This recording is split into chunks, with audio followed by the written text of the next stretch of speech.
Yeah, I did say I was at the University of Amsterdam here, so there's a few of them afterwards. It's interesting for me to make the transition to Tilburg University, which is in the south of the Netherlands, for various reasons. I'm a psychologist and a methodologist, and I'm very much interested in how science works. And if you want to know how science works, it's often interesting to know when it doesn't work. This guy, is called Jelte Wicherts, has illustrated well how science should not work.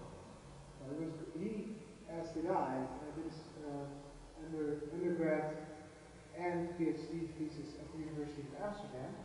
He is still a social psychologist. And in the summer of 2011, almost 2 years ago now, it came out that he had fabricated data in over 50 papers. So, and he made a shift from University of Amsterdam via Groningen to the north to Tilburg University. And actually, as an undergrad, I collected data for him in Amsterdam. These data were actually real, as I recall, carrying the weighted packages of questionnaire.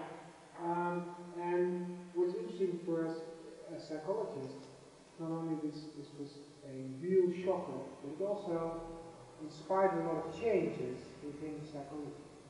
And also in science in general in the Netherlands. So it really raised awareness of the problem of integrity and also of how researchers deal with their data. And this is actually what we study now. He wrote a book on his downfall called Derailment in English. And this is what he says about the history of his road to fraud. And his road to fraud, according to him, started out with, arranging the statistical analysis in such a way to get better results, which is what we now study in our group. So he says that what I did, I was using techniques to improve the results. What I did was not as white as snow, but it was not pitch dark either. It was grey and it was cold. So he believed that what he did in the grey area of research was pretty common. How else could all the others get all those beautiful results? So he looked at others, which is what we do as researchers, as human beings. We look around and we learn our integrity by debating things and looking at what others do, most of the time. And after years and years of balancing on the cliff, the grey became darker black, and I finally fell all the way down. Now, this is about integrity. Normally, if you speak of integrity, we think in terms of two categories, good or wrong. So that would then amount to this picture. This is the good scientist, normally depicted as a man. It could have been a woman, of course, as well. After all, Marie Curie had twice as many Nobel Prizes as this guy. And this ideal scientist is supposed to be very much uninterested in prestige, very critical of his own results, reliable, rigorous, open and honest, mostly interested in quality and seeking the truth.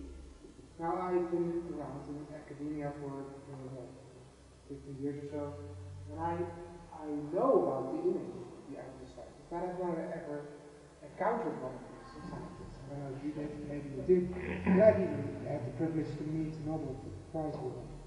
On the other hand, of course, there's the non-scientific equivalent. I call this Dr. Evil. Dr. Evil then is very much interested in prestige, critical mostly of other people's work, unreliable, sloppy, secretive, dishonest, and mostly interested in quantity or age indexes, if you will, and mostly in pursuit of support for his own theories. Now, as a psychologist, I normally expect there not to be two types of people, because there's a lot of things go on here, and then if you have a lot of things that go on, you get a normal distribution. So I would expect there to be some normal distribution, a scale, if you will, from very good to very bad. And then the question, of course, is how dark is this distribution? Are we all as grey as Stapel wrote, or are we as black as him? I don't think we are. Or are we more white? So the question is then, how grey is this distribution, or is it like this? In the sense that there's only just a few bad apples, and most of us as scientists are very in line with the ideal scientist notion. And there's a lot of research actually being done on this question. And the question is then how dark, or this is the picture that I drew for a Dutch journal of stuff. You can fill in the shades of grey, so 50 shades of grey if you know the title. From going from top science and just a few bad apples, now even in physics they have 12 cases like Anagni shown. Even in mathematics you have fraudsters. In the case of mathematics it's obviously not making up data or proofs, but stealing them from others, plagiarism. And the question is then, is it a top science or a sloppy science? And there's a lot of research being done in psychology as well as in other fields about this question. And one way to approach this question is to just ask researchers, as Emerson and colleagues did in the US in a very large-scale survey of NIH recipients, grant recipients. You can just ask them, do you subscribe to these norms of good science? So this is what they did. They surveyed the scientists and asked them, according to a list of behaviors or norms, whether they subscribe to this norm and whether they behaved according to this norm and whether they thought that their typical colleague behaved according to this. So 3 questions. Now, these are the norms and the counter norms, if you will, so the good or the bad, to put it differently. So commonality is one of the Merton's ideas of science. It's science openly shared findings with colleagues, as opposed to secrecy. So the counter norm would be scientists protect their newest finding to ensure priority in publishing.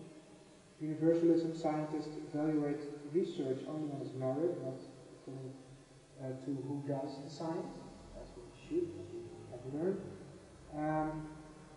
And scientists are mostly interested in desire for knowledge, not in getting funding or recognition. We have a system of organized skepticism according to Merton, in which we of course consider all new evidence, hypotheses, etc.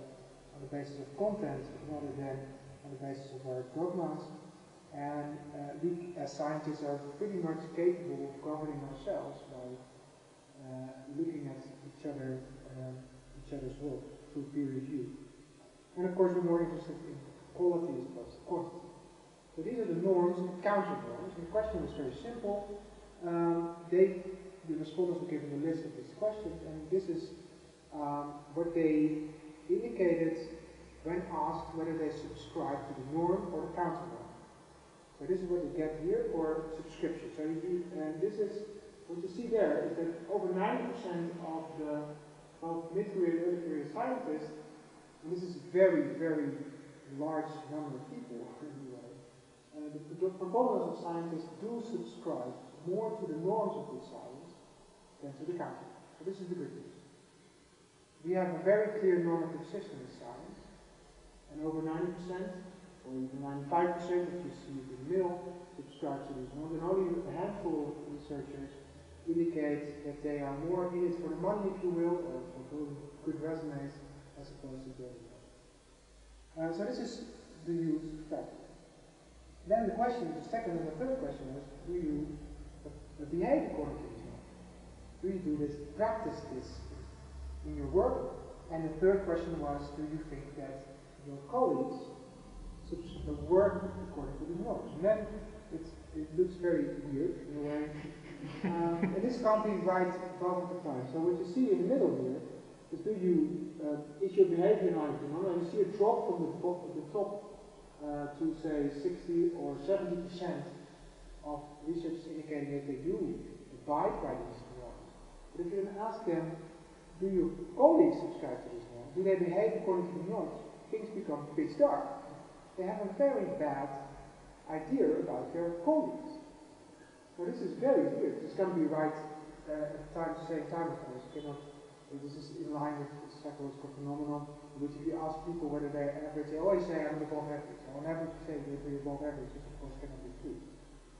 So this may either be that in the middle we are being socially desirable in responding to this question, or we have a too negative image of our colleagues. And this has major ramifications for me. Because if you think that others do not abide by the norms of good science, you fail to trust them. That's one. And the second implication is that you then think, perhaps, if you're in a competitive system, so if you're competing for grants and articles and promotions, if you think that others are in it for the money, you may think that it's okay to organize your research in such a way that you will get ahead of the game. So even though you have this norm saying, I cannot do this, you may think, oh, because others do it, I have to do it myself. So this is the social environment here very bad. Now, it also has ramifications for data sharing. In 2005, there's a group of psychologists in Amsterdam who were interested in how often researchers would share data. Quite a long time ago now. And these are the 4 journals that we focus on. So this is these are high impact journals, top journals, including one Journal of Personality Social Psychology in Stapel has published a paper. And we sent 141 corresponding authors a request for the data for use in the study on the effect of outliers. So the question was, are you willing to share your data so that you can verify the robustness of your results? There's of course also another way of requesting data that may be associated with another hypothesis. So say secondary analysis in which you want to address different questions. This is not what we did here. What we did here was focus on verification. Now, the guidelines of the American Psychological Association, which publishes these 4 journals, which is the biggest player in our field of psychology, are very clear that you have to share. And even these authors signed a statement among the copyright forms that they would share their data on the verification basis. But they had put their autograph on a contract, and in the end of the day, this is what we got. A lot of, some refusals, so this is an ongoing project. Now, you can imagine if you have a 4-year project, if you're somewhat hesitant to share data because you're still working on it. Sometimes the institutional review board, after consideration, will not allow the sharing of data. This again is a very good reason. If you haven't, in your informed consent forms, haven't indicated that you share the data, you're not allowed legally to share it. I have no time to do this at Oxford tenure with the sharing students. So obviously this person had time to write papers in a high impact journal, but failed to have time to document the data well. Else it would have been very easy to just send, attach, it's 4 clicks, a bit miles away. Just here are the data, and you can take you over in a minute. If you have the data properly documented. So this she did.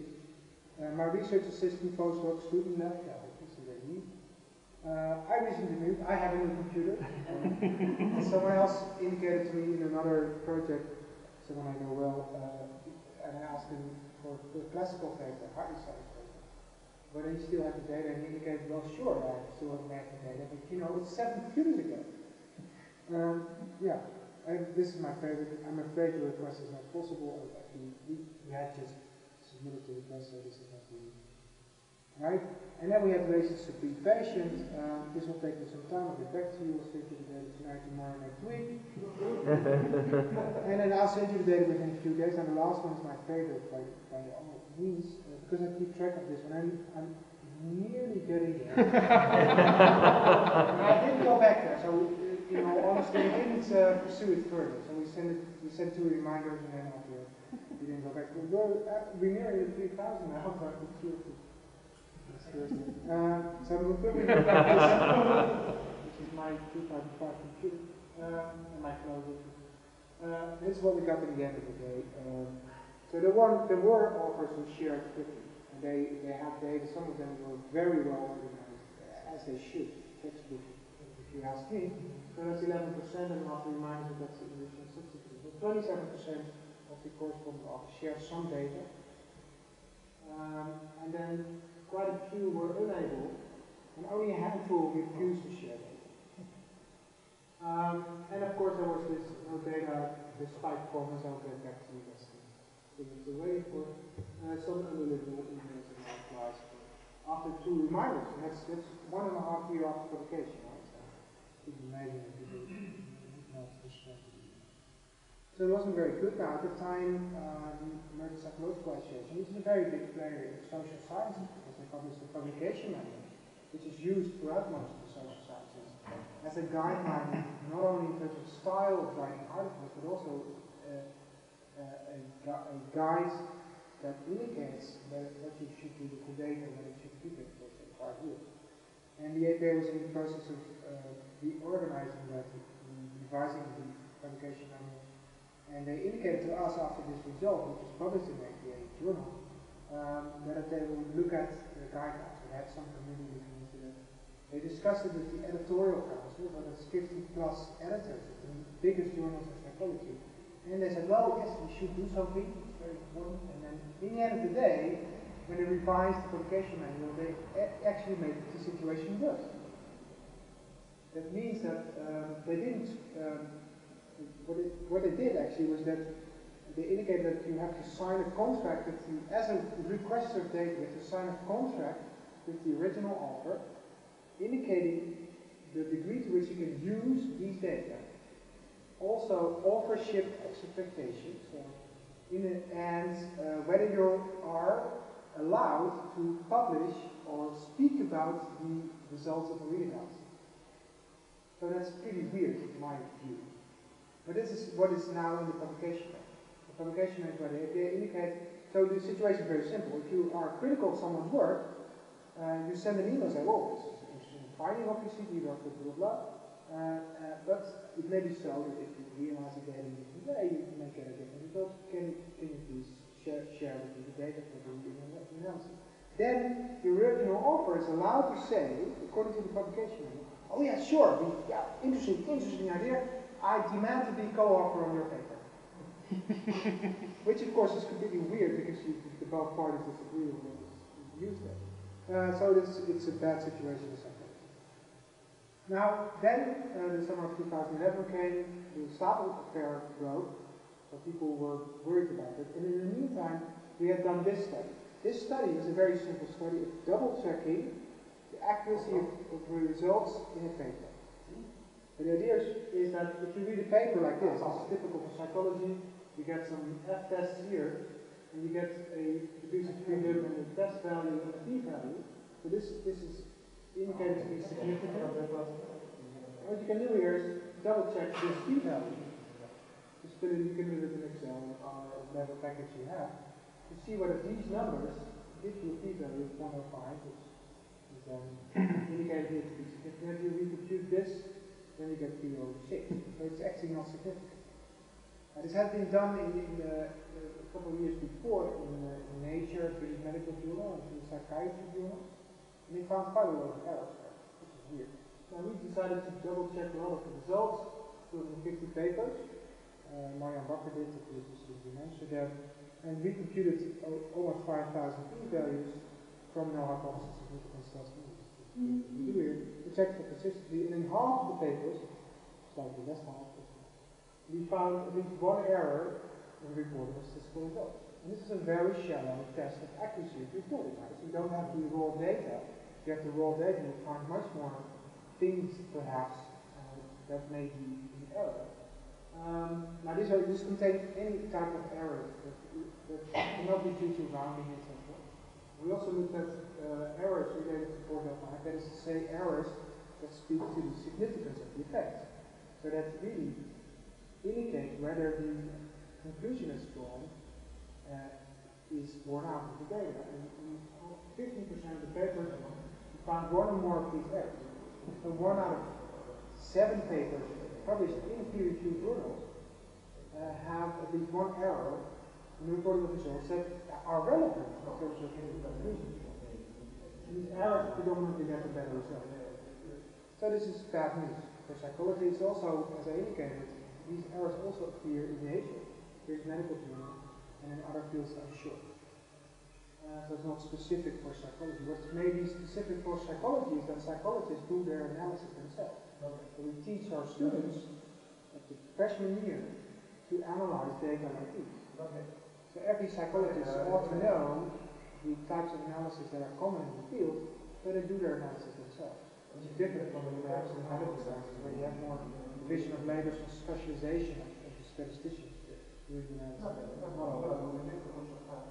Now, we went back to the data from our sharing study to see whether the papers from which data were shared differed from the papers from which data were not shared in terms of the number of errors that were in the papers. So we double-checked for two of the journals.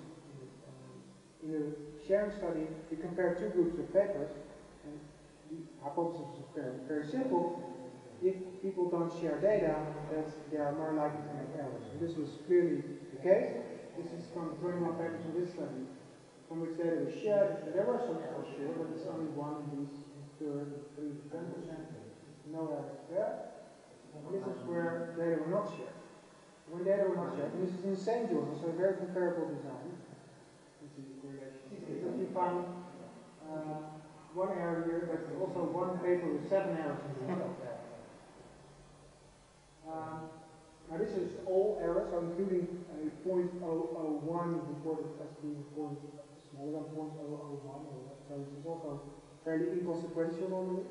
So we also looked at the gross errors, or errors that related to significance, and then the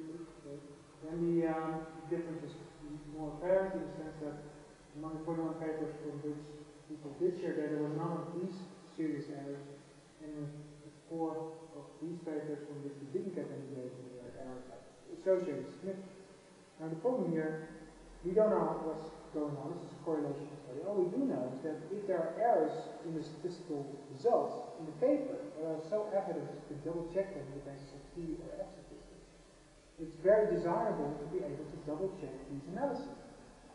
So whenever results are weak or erroneous, we cannot check the results, which by any means is problematic, even though we don't know exactly what's going on. So in a way, it may be so that if you poorly document the data, and recall again that most of the researchers simply didn't keep track of the data well or hadn't documented it very well. It's also in line with the, some of the data files we got were very well documented, others were SPSS files with var 001, var 002, var 0. The variables were called nothing, basically. Now, if you have such a data file, it's very difficult to grasp which variable is which, and it's also very likely to make errors before the data. It's just like, it's comparable to an airline pilot who's sitting behind the cockpit desk, and the cockpit buttons don't have signs on them. So you just recall what is what, and that's how they will crash. So, as a data may play a role. Here the idea is very simple. If you don't document data very well, you make more errors, and if you don't document data very well, you may have big troubles sharing data 1 year and a half after the close. But the interesting thing is that if people don't document the data, it suggests that they haven't shared the data with co-authors, right? Because if you were to share data with your co-author, or your colleague, or your professor, or your subordinate, you normally have to document data, or else the other person would say, what the hell is var 001? So, it's also interesting. This is what Stapel wrote about the easiness of fabricating data. He said, no one ever checked me, they trusted me, I did everything myself. The irony is that he was among the authors that we requested data from back in 2005. And this was the time for the paper that we requested data from now has been retracted. And I'm not going to tell you what his response was because I think you can guess. Anyway, the interesting thing also is that we also look at how researchers in psychology, also in the social sciences, and this applies equally well to, say, researchers in the medical sciences, whether the way that they do their statistical analysis biases their results. It's quite simple. If you have a data set, normally you can submit a given data set, particularly psychology, but not as well, to different types of analysis. You can use different inclusion and exclusion criteria, different covariates, different dependent variables. The outcome variables may differ. And you may choose sometimes the best one. And this results then in inflations of effect sizes. And results appear better than they actually are. And you can actually see that if you look at p-value distributions, so this is a paper in psychology again, you see too many p-values just below the 0.05 threshold. statistically speaking, these are very uncommon. Very unlikely for a p-value, given any real hypothesis, to be somewhere between 0.04 and 0.05. This is very unlikely. But if you look at the literature, you see all these p-values coming about, which may indicate that people analyze the data somewhat differently to push the p-value below the 0.05. And this is then a questionable research practice now in many fields. They have been documented. This is a survey. I'm not going to go into detail time from Colorado, that was last year, which just asked 2,000 research psychologists in the US whether they had ever done any of these behaviors. Now, it's not very easy to look at falsifying data. To me, it's a very minor problem because it's only a handful of researchers really fabricating data and changing the results literally. This is the real black area. And then the typical estimate of the prevalence here in terms of the number of researchers who have ever done that is 2% of the average. What's more interesting to me is all the gradient behaviors. So in the paper, failing to report all of a sudden dependent measures. So you have various outcome measures and you just pick the one that gives you the best result. Deciding to collect more data after the results are insignificant. This is my favorite, that in the paper, rounding up a p-value of say 0.054 to be less than 0.05. This is the one that we checked, right? So this is what you see in 1 out of 7 papers in psychology. It's a very silly way. I mean, in a way it's silly because you can check it.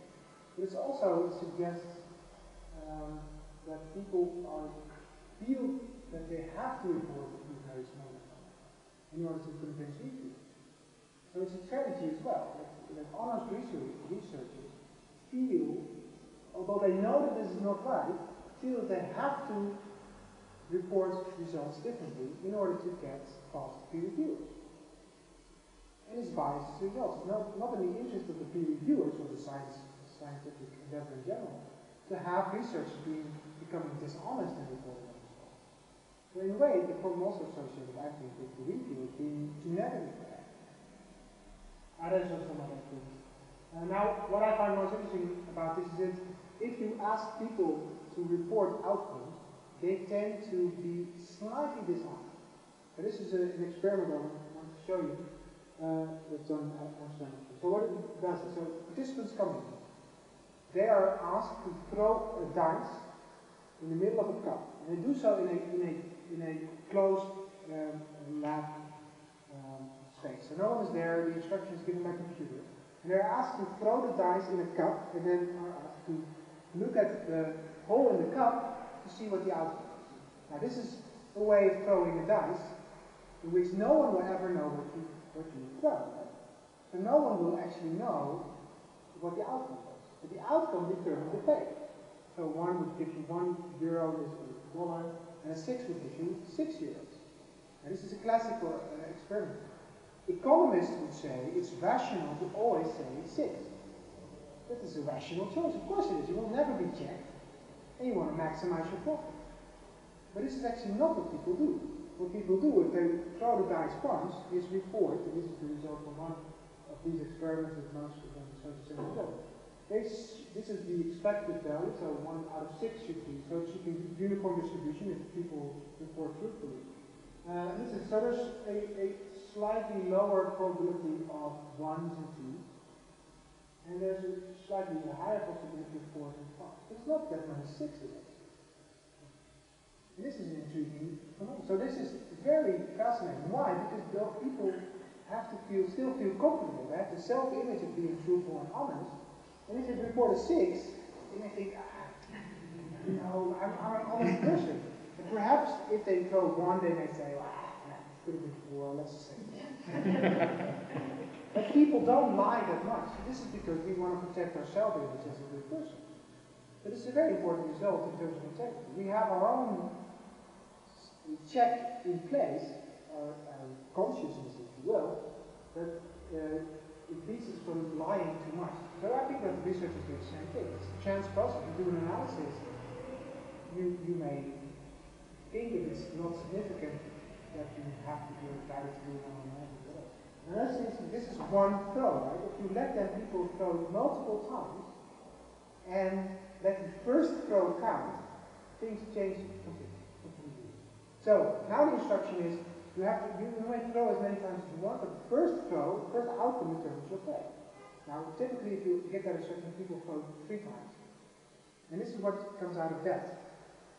This is the highest of free rolls theoretically speaking, and this is the outcome of 62 people who were led to multiple rolls. Now if you do that, you see a clear overrepresentation of 6s. And it goes up like this. So it appears as though if you let people throw multiple times, they do report not the first throw as instructed, but the highest of 3 throws. And then you can imagine how this works. You throw the first time, it's 1, you say, so you throw the second time, it's 6, you say. Could have been 6 the first time, I'm going to report 6. Now this is very important. If you have a justification, that's how they say it, if you have a justification for lying with it, say that the second throw is 6, you'll feel perfectly comfortable to report the best outcome. So then our checks go away. Now there's 2 lessons to be learned. First one, we are pretty ethical. Even if you're not controlled, if you cannot be checked, we're pretty ethical. Of course, if you take away the cup, people will just report truthfully. So if you force researchers to share all data, you probably only report truthfully, right? At least in my view. But if you let them throw a couple of times, in other words, if you let them do 20 different alternative analyses, they're probably likely to report the best outcome. And this is all human. Specifically, if they have justification for it, and particularly if they have expectations for what the results should be like. And of course they have expectations about that. So this is my view of the sciences of the human being. I'm going to skip this. How you can do analysis different times. You can do medium analysis, expectations, whatever. And if you do that, if you report it by statistical very elegant paper, sex science, you need to follow up on this last year. What you get is extremely flat effects. Particularly if the samples are small, so it looks much better than it actually is, and there's a very large chance of you reporting a positive outcome, which is just a chance factor. Now, if you look at the data from researchers who did or did not share data, you also see evidence of this behavior. That is to say, these are the p-values, only the p-values below 0.05, reported by the authors who did not or did share data. Now, it should go up now, as this is the statistics. If the alternative hypothesis 2, these p-values go to 0, right? Given sufficient power. So this will be very skewed. Now here are 10 reports, statistical outcomes reported as being significant, as I indicated before in papers from which researchers didn't share data. What you also see is that the green lines will go down much faster than the red line. There's even a very bizarre phenomenon of the flattening of the curve. It should go down here, it even goes up a bit. And this is statistically speaking impossible. So it does point out that researchers don't share data. It suggests that these researchers, some of these p-values are actually not significant. So if you were to reanalyze the data there, chances are quite likely that you will not find significant results. So whenever it's more desirable, again, to double check the results, to have data out there to disagree about, researchers don't share data. But this is even more important. More contentious results are not checked. But of course, researchers aren't human. They really think that the curve should be higher, so this one should really be higher. They really genuinely believe that. They honestly, truthfully believe in their hypothesis as they would have studied it. They may also think, if not, then my reviewers will kill my paper. If I kill my paper, I can forget about the tenure that I want, and if I can't do tenure, I can forget about the house I want. There is a lot of stake. And we have to do something about this in my view. And there are different ways to do it. One solution perhaps is that given the degree of errors that you have, it's very easy to make errors in the statistical analysis. This is a difficult endeavor. And if you know about aviation, you know that if something is very difficult, you put another person next to that, who can double check whatever the first person is doing. And why not have then the co-authors or colleagues if you run double check your analysis? Right? It also means that you have to exercise openness with respect to how you analyze the data. Debate whether it's okay to include the covariant in order to get a significant result, or exclude an outlier. So this is openness that we normally have in science. In the sense that we have reviewers checking our work, but it starts with the group itself, and be open and honest about what you do. And then share data with collaborators. Now, if you share data with your collaborators, you have to document data very well, else you cannot share the data. And if you then document data well, you're less likely to make errors, because you've worked more with it. We did a survey asking, and this is ongoing work, that's authors and co-authors, almost 700 recent papers in psychology, for one of the first or the only study, whether who did the analysis, who wrote down the results, the sample details, who wrote down the results, who checked the results in the manuscript, who had access data, when the manuscript was submitted, and who thoroughly filled the data. So the co-pilot idea is, in the end of this research, we will hopefully find that if researchers share data more, so they do more co-piloting in terms of these things, they make fewer errors. That's the core idea. So we're double checking all these 700 papers automatically. And this is just whether or not a paper, in terms of analysis, has been done by one or more people. So yes or no, in terms of, is there co-piloting going on? So 60% of the papers, yes, there was no co-pilot. So 60% of the papers in psychology is this sample written. The analysis is done by only one person. It's a division of labor, it makes sense in a way, but given the ease with which you make errors, and the number of errors we find in the material, it may be better idea to have some more checking. It's more higher for sample size and results. If you check it well, still it's more than 50%, so that's a good thing. The worst checking of results by more than half the paper. And then if you have access to the data now, yes, 80% indicators that more than one person has access to the data at the time that the paper was submitted. Still 20% of Einzelgängers, loners who were the only ones who had access to the data. Which is a risk in definitely people with integrity and other problems. And whether they still have the data when it's existing again. This is less than a year after publication. Less than a year after publication, it drops from 80% to 40%. The number of data sets that are stored by more than one person. And of course, this drops more probably a long time, indicating that data get lost very quickly. So the 5-year keep the data guideline in psychology field, and this is very general exercises, will not be lived by most researchers. Another solution would have to better training. This is the pile of books that I received last year because I discarded all the books I got.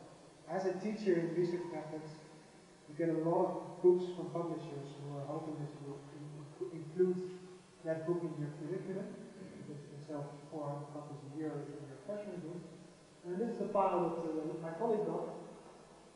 I checked here for methods and statistical books for psychologists.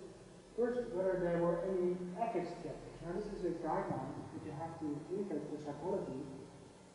It's very common in the method books at least, to have a chapter on research ethics. Now most of these chapters are related to how you deal with participants, right? You cannot lie to your participants unless you debrief them, you have to use informed consent, you're as a researcher responsible for their well-being, etc., etc.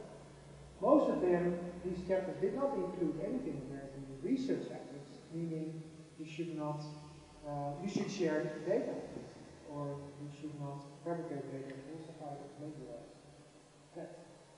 Statistic books never had this. Now this is a benchmark. Now I also looked at whether or not these books had any information or guidelines with respect to documenting the data and keeping the data well. And there, it's very simple. Statistics would never have anything in that. So statistics are full of screenshots of SPSS or other statistical software packages indicating where you have to click in order to get to the t-test. But they don't indicate that you have variable names, that you have to indicate missing values, that you have to indicate variable labels, that you have to indicate that one represents males and two represents females. They don't indicate anything. And the method books, only 10% of these statistics indicate that something associated with data storage. We don't teach our students to store the data well. And this is where it starts. If you don't keep track of your data when the data came in, you just do a quick analysis of the significant hooray, and then record the results, and then start the data. It will go wrong. So it starts with that. Another option is what's now changing in psychology. We have the Open Science Framework by Brian Nosek and Jeffrey Spees, who has just received a $5 million grant in the US. So this is in line with Jenny. It's all about differences. They have a website that you can use as a researcher to archive materials, to register studies in advance, so indicate what you're planning to do with your analysis in part, as opposed to change the analysis to see what I get as a result. Another option, this is a major debate in our field now, is the power to get more power to have larger studies or better design so that we don't, the chance of no findings, the chance of significant results becomes larger. We do methods rather than results and team up methods. There's a very big movement in psychology, which is really refreshing, in which different labs collaborate and try to replicate earlier studies, which is very uncommon in psychology, as it is in other fields. You double check previous results to see whether they're borne out in a different setting. And this is what we did. My little contribution is a journal when we set up open access. It's called the Journal of Open Psychology Data, which is very simple. The idea is that you write data papers. And we think it's valuable for researchers in psychology as there is in other fields to publish their data. Now, there are very many good data repositories out there. There are good books that have good indexing and will, because this is implemented by folks who are proud of being able to say, I'm pretty sure that in 10 years from now they're still here in the 50s as well. You can submit data to a data repository, but it's still difficult to cite those data, as is indicated yesterday as well. And the idea is very simple, that to have a journal, peer reviewed, in which we publish data papers of data sets from the psychological research that are interesting. And they may be interesting because different types of analysis can be done with them. They may be interesting because they're classical results, so it's interesting for teaching of statistics. That you can have your students fool around with data from some classic study and learn statistics in the meantime. Or we can publish data sets that haven't been published, for instance, because they insert results that are replications of earlier findings, which are very difficult to publish in mainstream journals. So this is, and what you do then is to reward sharing of data with a peer-reviewed publication. This is still the main resume line that counts from our evaluation. So this is the idea. I want to thank you. Thank you for inviting me. Thank you for being here. I really enjoyed this meeting. And I want to thank you.